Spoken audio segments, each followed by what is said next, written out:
السلام علیکم دوستو، تو آج کے ویڈیو کا ٹاپک ہے ہسٹری آف سرگودا۔ ہم آپ کا خوش آمدید کرتے ہیں بایوگرافی 295 چینل میں۔ وداؤٹ ویسٹنگ اینی ٹائم تو ویڈیو کو سٹارٹ کرتے ہیں۔ سرگودا شہر کی بنیاد ایک انگریز خاتون لیڈی ٹروپر نے 1903 میں رکھی۔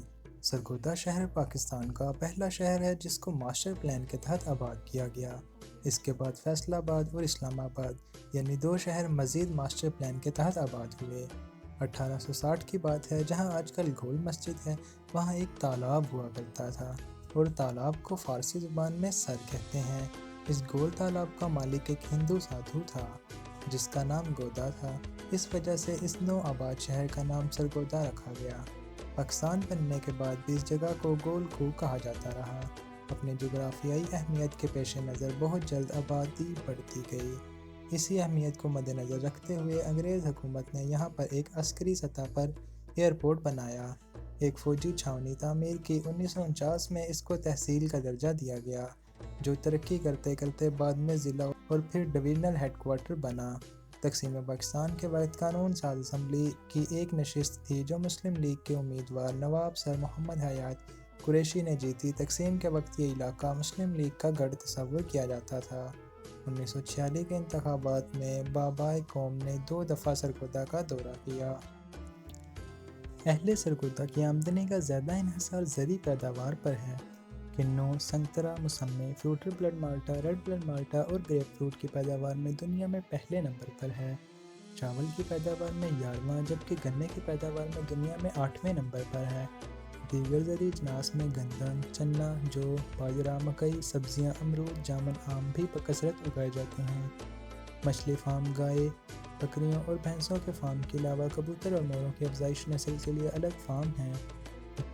2 انڈسٹریل ایریا ہیں۔ سلا والی میں لکڑی کا بہت عمدہ کام ہوتا ہے، جس کو نہ صرف پاکستان بلکہ پوری دنیا میں قدر کی نگاہ سے دیکھا جاتا ہے۔ اپنی زرعی پیداوار کی وجہ سے سرگودا کو کیلیفورنیا آف پاکستان کہا جاتا ہے۔ میڈیا کی دنیا میں سرگودا سے 9 مقامی اخبار، 3 قومی اخبار، 2 ریڈیو چینل، 93 اور FM 96، 3 T V channel, Indus news, دھوم ٹی وی اور رائل نیوز، 5 ماہانہ رسالے، مزید 10 پرائیویٹ ریڈیو چینل بھی کام کرتے ہیں۔ 1965 عیسوی کی پاک بھارت جنگ میں سرگودا کی پاک فضائیہ نے بہت اہم کردار ادا کیا ہے۔ سرگودا کے پاک فضائیہ طیاروں نے بہت جواں مردی کے ساتھ دشمن کا منہ توڑ جواب دیا اور سرگودا سے پرواز کر کے دشمن کی زمین پر جا کر اس کے اہم ٹھکانوں کو نیست و نابود کیا۔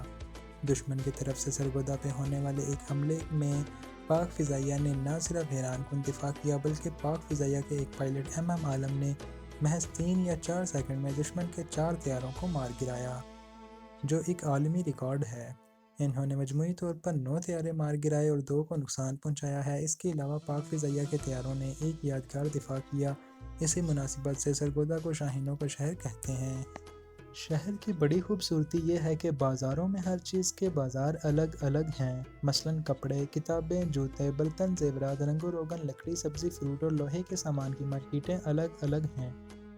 دینی تعلیم کے لیے بے شمار مدارس موجود ہیں۔ پاک فوج کی ایک چھاونی، ایک ٹریننگ سینٹر، ایک ریماؤنٹ ڈپو، PF کا عالمی شہرت یافتہ مصیف میر پریس، کرکٹ کا ایک انٹرنیشنل اسٹیڈیم بھی موجود ہے۔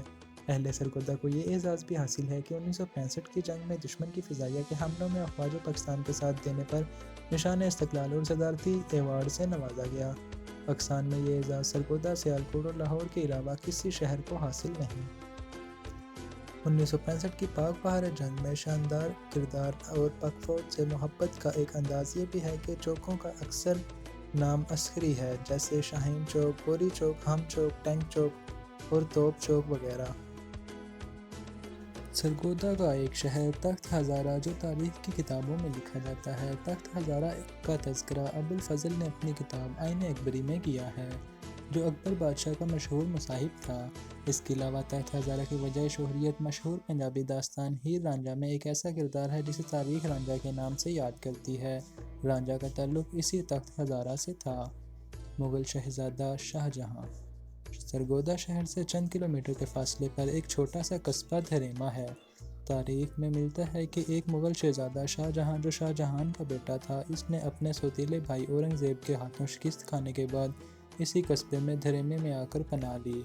اور اسی جگہ موجود ایک بزرگ جن کا نام حبیب سلطان ناگا تھا، ان کے ساتھ اپنے بقیہ عمر گزار دی۔